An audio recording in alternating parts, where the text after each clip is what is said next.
point fort de ce projet, je crois que c'est la rencontre et le travail en partenariat d'artistes d'une part et d'acteurs politiques d'autre part, qui ont eux une volonté de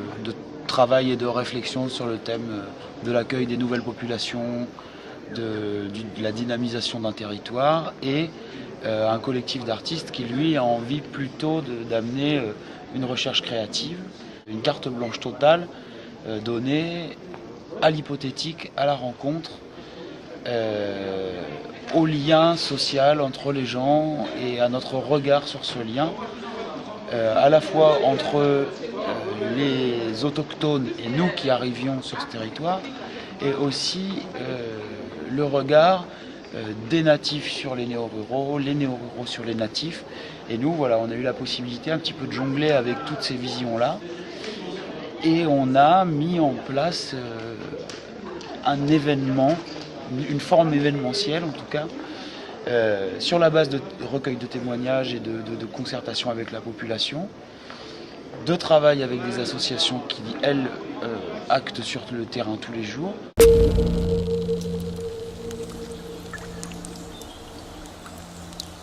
La réussite de ce projet, ça a été au sein d'un espace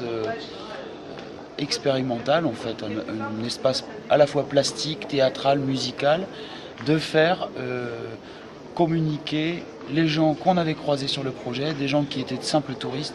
des gens qui étaient des élus, des techniciens du parc naturel régional,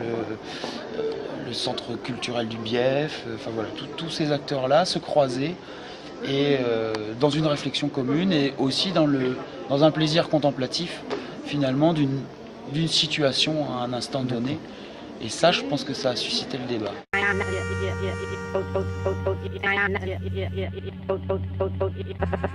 Je pense qu'il y a des régions sur lesquelles il y a vraiment des questions à se poser en termes de développement, avec des envies fortes de développement, de dynamique, de désenclavement rural, et aussi des régions qui finalement sont dans une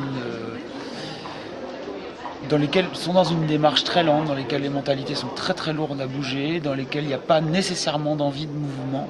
et dans lesquelles des institutions se bagarrent pour trouver un mouvement, qui finalement est une vision assez néo-rurale et assez urbaine, à mon avis, de la situation. Enfin, est-ce qu'il faut vraiment s'acharner forcément sur un développement de la campagne et tout ça, alors que nous, on a rencontré des gens qui étaient dans des villages perdus et qui étaient très contents d'être perdus et à qui ça posait aucun problème. J'ai même une anecdote de Gisèle dans le livre de la Forest qui nous a dit « Mais tout le monde nous parle d'isolement, mais on n'est pas isolé. » En 1930-40, quand le chasse-neige passait pas, qu'il y avait 1,20 m de neige, là on était isolés. Maintenant, ils ont tous la voiture. Pour beaucoup de gens, l'isolement en milieu rural, c'est une foutaise d'urbain, en fait. Parce que pour eux, au contraire, les réseaux se sont vachement développés. Et je trouve que derrière ça, il y a une réflexion qui est intéressante aussi.